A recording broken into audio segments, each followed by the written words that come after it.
بسم الله الرحمن الرحیم. السلام علیکم ورحمۃ اللہ وبرکاتہ. دا جنت المعلا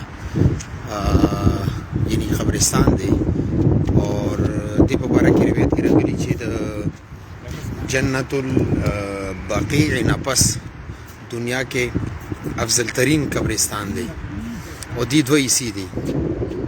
یوه حصه د دې دغه حصه ده او زما خیال دی چې دا جدید حصه ده. یوه حصه د دې هغه ده چې هغه قدیم حصه ده، هغه غر طرف ته ده او هغې ته به انشاءالله هسې ځو. اور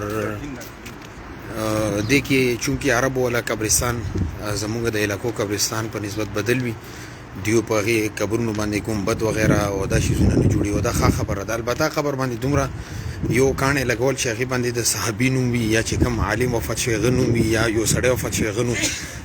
مفتی فرید صاحب رحمت الله علیه فرمایلي چې دا جایز دي. هغې دپاره به دلیل پیش کولو چې عثمان بن مظعون رضی الله تعالی عنه قبر باندې پیغمبر صلی الله علیه وسلم سره کاڼي کېښودلو چې دا به علامت وي چې دا غلط نه شي، چونکې غیر ځای ورو.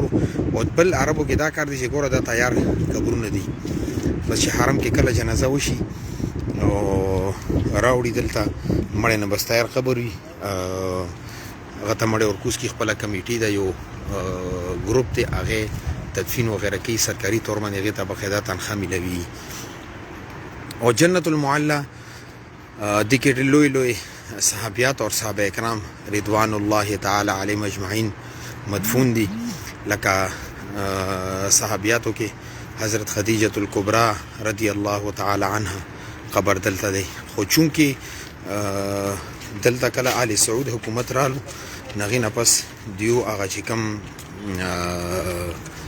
سیستم و قبرونو ولا زیارتونو ولا مقبرې جوړې هغه غونډې ختمې کړي، کنې اوس هم په دې باندې هغه مقبرې وي. نه دې کې اوس پته نه لګي چې د حضرت خدیجة الکبرا رضی الله تعالی عنها قبر کم دی. خو بهرحال بل طرف ته به ځو انشاءالله ګورو به. او هغې نه علاوه دې کې عبدالله بن زبیر رضی الله تعالی عنه قبر دی اور عبدالرحمن بن ابی بکر رضی الله تعالی عنه، اسماء بنت ابو بکر رضی الله تعالی عنه، دغه رنګه ابو طالب قبر هم دلته دی، عبدالمطلب قبر هم دلته دی. نو ډېر لوی لوی شخصیاتو قبرونه دلته دي. د پیغمبر صلی الله علیه وسلم د بچو په باره کې هم دا مشهوره ده چې حضرت ابراهیم رضی الله تعالی عنه نه علاوه نور کم بچي دي هغې دلته دفن شوي دي، د هغوی تدفین دلته شوی دی.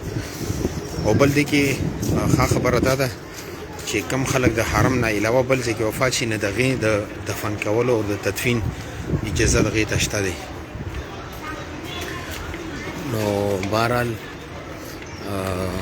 الله رب العزت دې خلکو باندې خصوصي کرم کړی دی، رحم یې کړی چې دا لوی لوی صحابیاتو او صحابه کرامو سره سړی د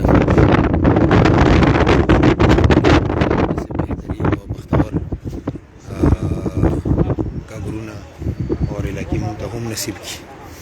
اور الله رب العزت د ټولو څومره دلته مدفونین دي تدفین د چا چا شوی دی، الله رب العزت هغوی ټولو ته جنت الفردوس نصیب کړي.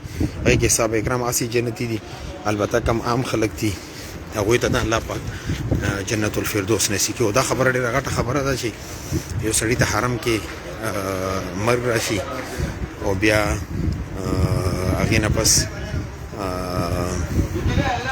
دلته تدفین وشي. او دې قبرونو سره سره دلته کې د ګوره نمبر لیکلی شوی دی، 9 نمبر بیا 55 نمبر. نه دا یو کوډ دی دوی سره هلته موجود وي چې دې لاین کې دې نمبر باندې فلانکې دی فلانکې یو تاریخ دیو سره شته، خو هغه دیو چاته نه ښیي او نه یې ورکوي. بهرحال دا د جنت المعلا مختصر تاریخ دی اور چې څه ما مطالعه کړي وو کوم کتابونو کې وو هغه هم ستاسو ته عرض کړو. کېدای شي بعضې ملګري دې نه زیات هم علم وي دې په باره کې ورسره.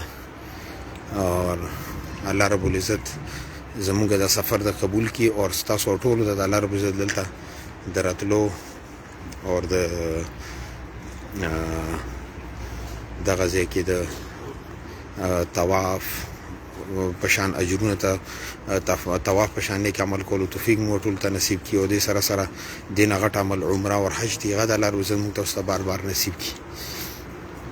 نو دا جنت المعلا او د روډ نه هغه طرف ته بل حصہ ده غو ان شاء الله زه تاسو ته دې پسې بل کلیپ کې مختصر عرض کوم ان شاء الله.